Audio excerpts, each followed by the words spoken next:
தியாகங்களை, அவருடைய வாழ்க்கை வரலாற்றை நம்முடைய இளைய தலைமுறையினருக்கு எடுத்துச் சொல்லக்கூடிய வகையில் டிஜிட்டல் நூலகமாக, ஆய்வு மையமாக இன்றைக்கு திறந்து வைக்கப்பட்டிருக்கிறது. தந்தை பெரியார் அவர்கள் தன் பயணத்தை முடித்துக் கொண்டார். நாம் தொடர்வோம் என்று கலைஞர் அவர்கள் சொன்னாரே, தந்தை பெரியாரின் தொண்டர்களான நாம் அந்த பயணத்தை தொடங்கி இந்த முன்னெடுப்பை செஞ்சிருக்கிறோம். அவர் வாழ்ந்த காலத்தில்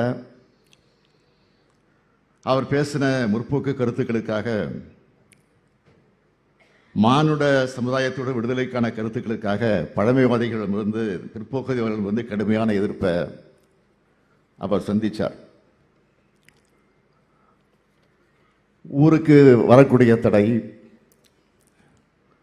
பேச தடை, கோயிலுக்குள் நுழைய தடை, எழுத தடை, பத்திரிகை நடத்த தடை, போராட்டம் நடத்த தடை, அத்தனை தடைகளையும் உடைச்சு அவர்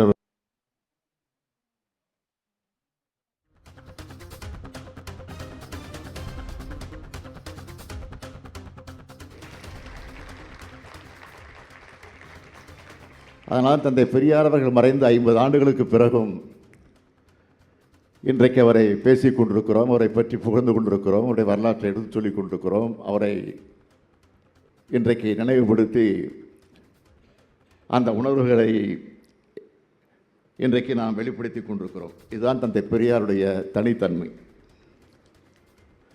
தந்தை பெரியாருடைய கருத்துக்களை இன்னைக்கு வரைக்கும் எல்லா மக்களிடத்திலும் கொண்டு சேர்த்து என்றென்றும் வாழ்கிறார் என் நிலையை உருவாக்கி இருக்கக்கூடியவர் நம்முடைய பெருமதிப்பிற்குரிய ஐயா ஆசிரியர் அவர்கள். பெரியார் தொடங்கின இயக்கத்தை, பெரியாரோட கொள்கைகளை, இந்த திராவிட பேர் இயக்கத்தை காத்து வருபவர் தான் நம்முடைய ஐயா ஆசிரியர் அவர்கள். இந்த 90 வயசுலேயும் ஐயா ஆசிரியர்கள் சுற்றி சுற்றி வரக்கூடிய இந்த பயணத்தை எல்லாம் பார்க்கிற போது நமக்கு ஆச்சரியமாக இருக்கு. ஆனால் ஆச்சரியப்படக்கூடிய அளவுக்கு சொன்னாலும் அவர் தந்தை பெரியாரிடம் அவர் கற்றிருக்கக்கூடிய அந்த பாடத்தை தான் இன்றைக்கு அவர் வெளிப்படுத்தி கொண்டிருக்கிறார். இன்னும் பல ஆண்டு காலம் நீங்கள் வாழ்ந்து எங்களை போன்ற இளைஞர்களுக்கு நீங்கள் இன்னும் ஊக்கத்தை தந்திட வேண்டும். திராவிட முன்னேற்ற கழகத்தினுடைய தலைவராக, தமிழ்நாட்டுடைய முதலமைச்சராக, ஐயா பெரியாருடைய தொண்டராக நான் உங்களிடத்தில் கேட்டுக்கொள்கிறேன்.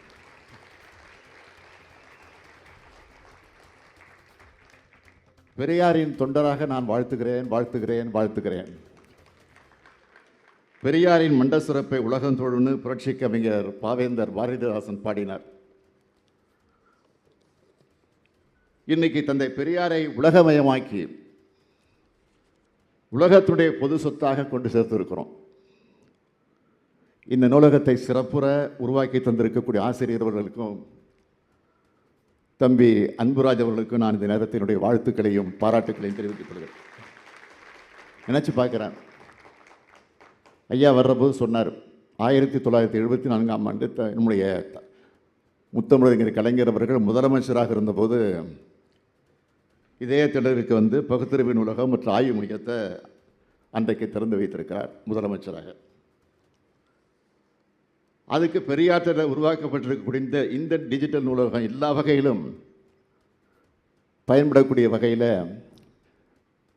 இன்றைக்கு அவருடைய மகனாக இருக்கக்கூடிய ஸ்டாலின் அவர்கள் முதலமைச்சராக வந்து இன்றைக்கு இந்த ஆய்வு மையத்தை நான் தொடங்கி வைத்திருக்கிறேன்.